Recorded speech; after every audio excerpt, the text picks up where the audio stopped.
At our big family Easter I helped cook set up the backyard hunt and even paid for the catering. Right before dinner my dad raised his voice and said, "You're just a guest in this family now. Don't overstep."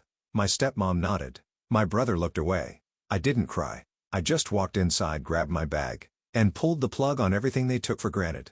My name's Evan. I'm 28, and I guess the best way to start this off is by saying I used to think family loyalty meant something. That if you showed up, gave your time, your money, your care, people would see it, that it didn't matter. But this past Easter proved I was wrong. I'm the oldest by a long shot. My brother, Jeremy, is 22. My dad remarried when I was 16, not long after my mom passed. That part still stings to even type out. Her death kind of shattered everything. And while I did my best to hold the pieces together, Dad moved on with eerie speed. Within a year, he was dating this woman named Karen. Yes, with a C, because of course. And by the time I graduated high school, she was already moving into the house we'd shared with Mom. It was never really a family after that. More like a blended arrangement that leaned heavily in Karen and Jeremy's favor. At first, I tried. I really did. I offered to help with Jeremy's homework. I brought home groceries, even got a part-time job to contribute while I was in college. Karen always acted polite, but it was that forced kind of nice. Like the way someone smiles at a cashier, but doesn't make eye contact. And Dad? He just faded. Started missing my recitals, brushing off our movie nights, canceling father-son trips we used to take every spring. Said he was busy, but he wasn't. He just stopped trying. I moved out at 20 when I finally got tired of feeling like a third wheel in my own house. But even then, I didn't cut ties. I still showed up for birthdays, still mailed gifts, still called every Sunday like clockwork. It was like I kept hoping, maybe next time they'll see me. Maybe next time it'll be different. Spoiler, it wasn't. This year, Karen decided to throw a big family Easter gathering. She posted it in our group chat like it was this grand surprise, backyard egg hunt, catered food, family traditions. I rolled my eyes, but I agreed to come. Mostly because Jeremy had asked me directly, and I figured, alright, why not? I had the day off, and maybe this was a chance to reconnect. But somehow, even when I know better, I still walk into their house hoping things will feel like home again.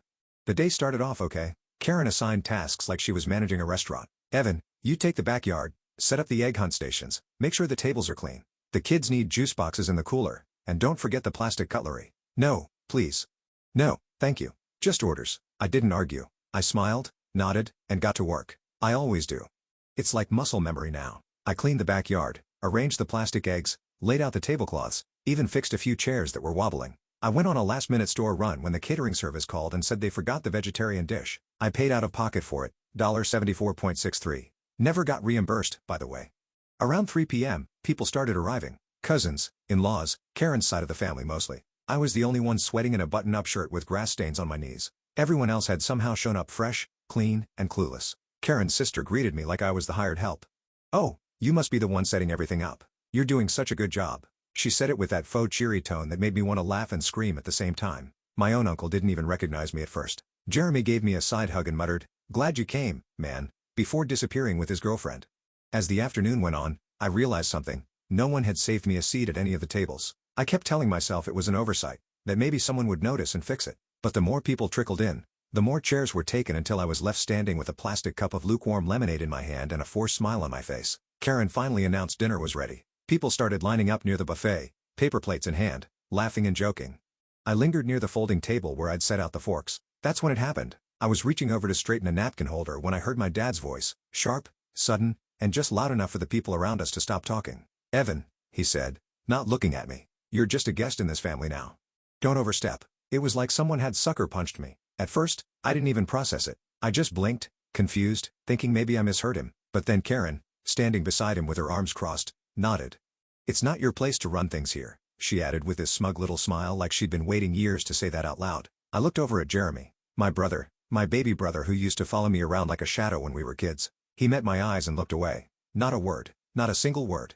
I didn't cry. I didn't scream. I just stood there with that same stupid plastic cup in my hand, realizing I was the only one in that yard who felt out of place in a family I used to belong to. I walked inside, didn't say a word, found my bag by the front door where I dropped it earlier that morning, and then I started unplugging things. The Wi-Fi router? Gone. I bought it last year when theirs broke and no one bothered to replace it. The backyard speakers? Mine. I'd lent them for Jeremy's graduation and never got them back. Gone. That extra generator keeping the catering warm? Surprise. That was mine too. Bought it during a snowstorm last winter and left it with Dad, just in case. I unplugged it and carried it to my car like it weighed nothing. It felt like something in me had just clicked off. Like the years of bending over backwards, staying quiet, swallowing hurt, just evaporated. And I wasn't done yet. I walked out to my car slow and steady, Like I wasn't fuming inside. Like I hadn't just been told, out loud, in front of a yard full of people, that I didn't belong to my own family anymore. But I wasn't going to cry. Not for them. Not anymore. As I opened my trunk and started loading the gear, I noticed someone watching me from the kitchen window. Jeremy. He didn't come out. He didn't say anything. Just stared. I almost laughed.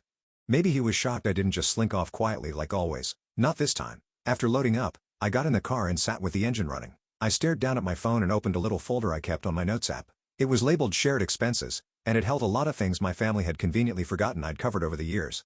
Like the car insurance policy that was still in my name. Dad had totaled his car a few years back, and I stepped in to co-sign the new one and get him a good rate through my provider. He never transferred it. I paid the monthly premiums quietly out of guilt, I guess, or habit, or the utilities. The house was still under Mom's name when she passed, and I'd never officially removed myself as the secondary account holder.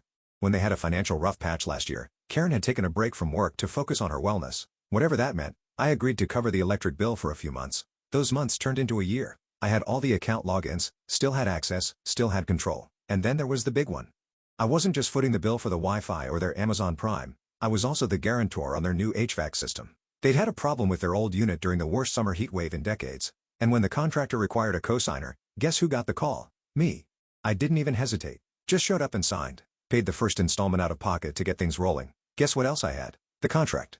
So I opened the billing portal, unlinked my card, clicked transfer ownership. When it wouldn't let me because they hadn't made enough consistent payments, I clicked cancel autopay instead. Then I logged into the electric company, paused the payment, texted customer service with a simple line. I'm no longer residing at this address and would like to be removed as a payee. They replied within minutes, saying they'd reach out to confirm with the primary holder.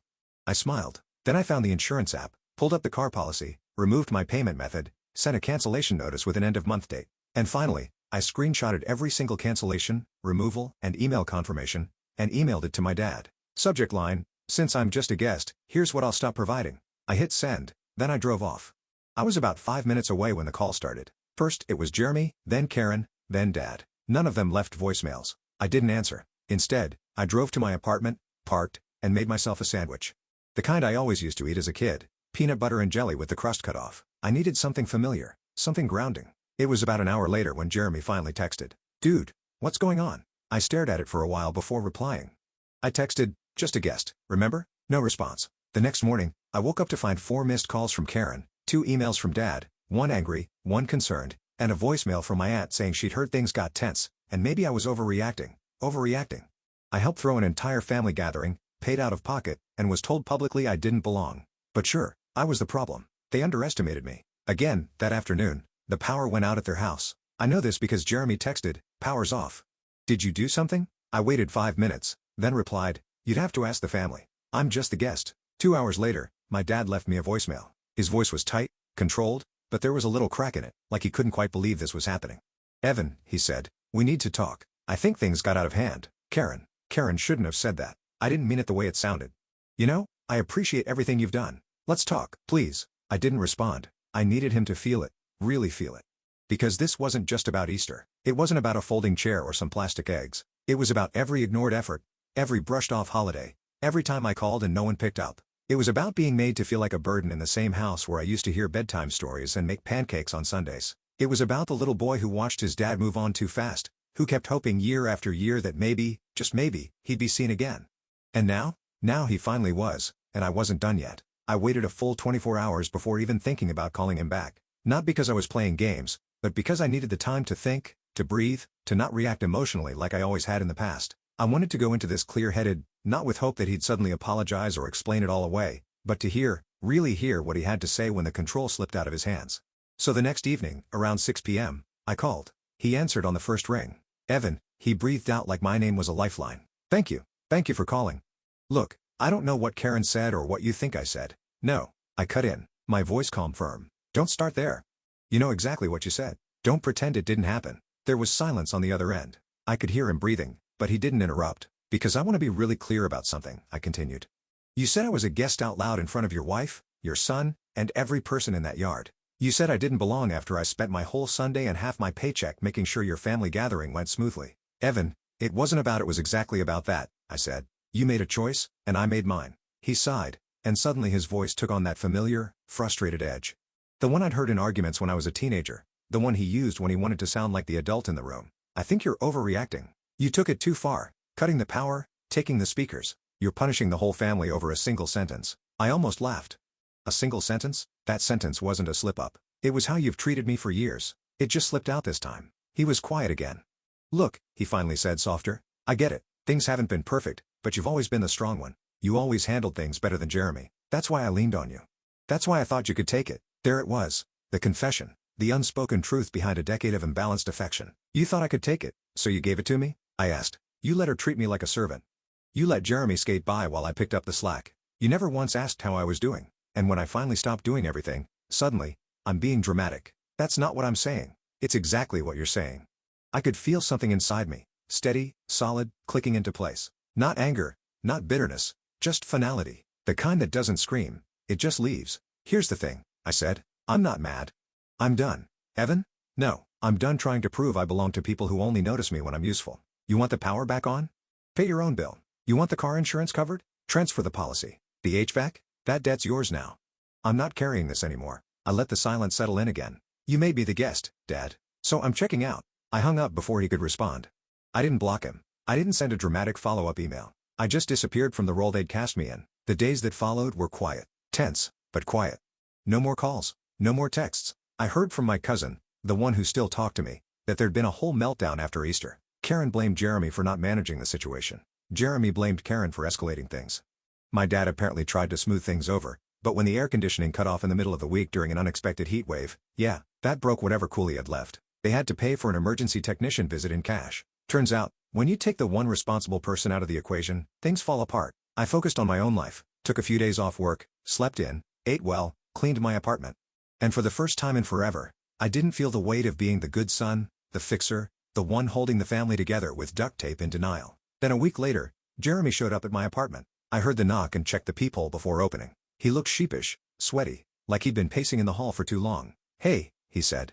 I raised an eyebrow. You could have texted. I figured you wouldn't answer. I didn't say anything. Just waited. I didn't know, he said after a second, about everything. The payments, the catering, the insurance. I didn't realize how much you were doing. I leaned against the door frame, arms crossed. You didn't care to know? He nodded. Yeah, I didn't. I just got used to it. You always handling everything. I guess I thought you liked it. Did I look like I liked it? He smiled faintly, then looked down. No, not really. There was a long pause. I could tell he wasn't here to argue. That was new. I talked to Dad, he said. He's Dad. He's blaming Karen, but also trying to guilt you for abandoning him. I told him he was lucky you stuck around as long as you did. That almost made me smile. Then he added, I want to fix things with you. Not for them. Just us. I studied his face. For once, there was no entitlement there. No cocky younger brother grin. Just honesty. You want to fix it? I asked. Then start by not needing me to do all the work. He nodded again. Fair. I opened the door wider and stepped aside. You want water? He exhaled like he'd been holding his breath the entire time. Yeah, that'd be great. As we sat down in my kitchen, something shifted. Not fully healed, not forgiven, but cracked open just enough for the air to move again. My dad would keep calling, I was sure. Karen might even send a guilt-ridden email about rebuilding trust, but I wasn't playing along anymore. This time, the guest had left for good. Jeremy and I talked for nearly 2 hours that night, not just about the Easter disaster, but everything. The years of imbalance, the quiet resentments, the way I always felt like the backup plan, the filler son, the one who made things work while Dad and Karen fawned over Jeremy like he was some rare collectible. To his credit, Jeremy didn't deflect. He didn't make excuses. He listened. I think I was just lazy, he said at one point. It was easier to let you carry it all. And I guess I figured, if no one was asking you to stop, then it must have been fine. That's the problem, I said quietly. No one ever asked if it was okay. They just assumed it. He nodded slowly. I'm sorry, man. And weirdly, I believed him. For the first time in a long time, I felt like I was talking to my brother, not Dad and Karen's golden child, not the kid who used to borrow money and never pay it back, but the guy who used to sneak candy into my room during finals week or beg me to stay up late to play Mario Kart when we were kids. The version of him that existed before all the favoritism twisted everything. I didn't say it's okay because it wasn't, but I said, thanks. And that was enough for now. The next few weeks were uneventful in the best possible way. I went to work, came home, watched movies I hadn't seen in years, cooked dinner for myself instead of grabbing takeout while sprinting between responsibilities. My apartment became a haven instead of a layover between disasters. It was the calmest I'd felt since college. Dad kept trying. At first, it was subtle, a forwarded meme, a shared calendar invite to family brunch that I promptly declined. Then came the apology texts, each more desperate than the last. We were all stressed that day. You know, I didn't mean it like that. You've always been part of this family, Evan. Please don't do this. You're tearing us apart. That one actually made me laugh. Me? I'm not tearing anyone apart. I'm just done being the glue. He didn't reply. Then came the final straw. 3 weeks after Easter, Dad sent me a long email not to apologize, not to take responsibility, but to guilt me. Karen is heartbroken. Jeremy's been upset. You've made your point, but maybe it's time to stop punishing everyone. Punishing. That word lit something inside me because let me be clear, I hadn't done this to be vindictive. I didn't flip the switch to hurt anyone. I did it because it was the only way to be heard, to stop the cycle, to remind them that I wasn't some silent, dependable footnote in their lives. But apparently, standing up for myself was punishment. So I wrote back, you want to talk about punishment? Let's talk. For 10 years, I've helped with your bills, your car, your home. I paid for groceries when you were short, paid Jeremy's college application fees, lent Karen money for that wellness retreat she never paid me back for. I was your backup wallet, backup organizer, backup emotional support system. I planned birthdays. I picked up decorations. I called every Sunday for years. You forgot my birthday twice. At Christmas last year, you gave me a $20 gift card while Jeremy got a new laptop. You said I already had a good setup. And on Easter, after I planned and paid and set up and cleaned, you stood in front of the family and said I was just a guest. You don't get to call my boundaries punishment. You don't get to hurt me for years and then act shocked when I finally stop letting you. You made your choices. I'm making mine. I ended it with a simple line. I wish you well, but I'm done. And I was. I didn't check for a reply. I archived the thread, blocked his number for my own peace, and stepped away completely. Now here's where it gets interesting. 2 months later, I got a call from Jeremy. Dad moved out, he said, voice low. Karen kicked him out last week. What? She found out he was behind on the HVAC payments. He kept telling her they were taken care of, but after you canceled everything, he just ignored it. Thought you'd cave eventually. I closed my eyes. Of course, he did. So they started getting final notices. Then the repair guy came back and said there was a lien being placed if they didn't pay. Karen lost it. She blamed him for everything. Said you never should have been responsible for any of it. I raised an eyebrow. Now she says that? Jeremy sighed. Look, I'm not defending her. She's still Karen, but I guess without you as the buffer, they imploded. It was never going to last. He went quiet for a second. He's been staying at Uncle Rob's, said he's thinking of selling the house. Wow, I muttered. All of that from one sentence in the backyard. Jeremy laughed dryly. Yeah, guess you weren't. Just a guest after all. We stayed in touch after that. Slowly, casually, he came by a few more times. We grabbed lunch. He actually started asking me about my life for once. And on my birthday, for the first time in years, he showed up with a homemade cake, just like Mom used to make. Chocolate with raspberry filling. I didn't even know he could bake. Figured I owed you one, he said. For all the ones you covered, I won't pretend everything healed overnight. It didn't. Some wounds don't close neatly. They just stop bleeding. But I had peace, and that was something. As for my dad, he never responded to my final email. But 3 months later, I got a letter in the mail. Handwritten, no return address. Evan, I don't expect forgiveness. I don't even know if I deserve it, but I read your email 100 times. You were right about all of it. I got used to you fixing everything. And when you stopped, I didn't know how to function without you. That was my failure, not yours. I'm sorry. I don't know if we'll ever talk again, but I hope one day you can remember the good parts of us because I do. Dead dot. I stared at it for a long time. Then I folded it up, placed it in a drawer, and walked away. Not angry, not vindicated, just free. Because the truth is sometimes the most powerful revenge isn't loud. It's not a dramatic confrontation or a public takedown. Sometimes it's silence. It's leaving. It's saying, you don't get to hurt me anymore, and meaning it.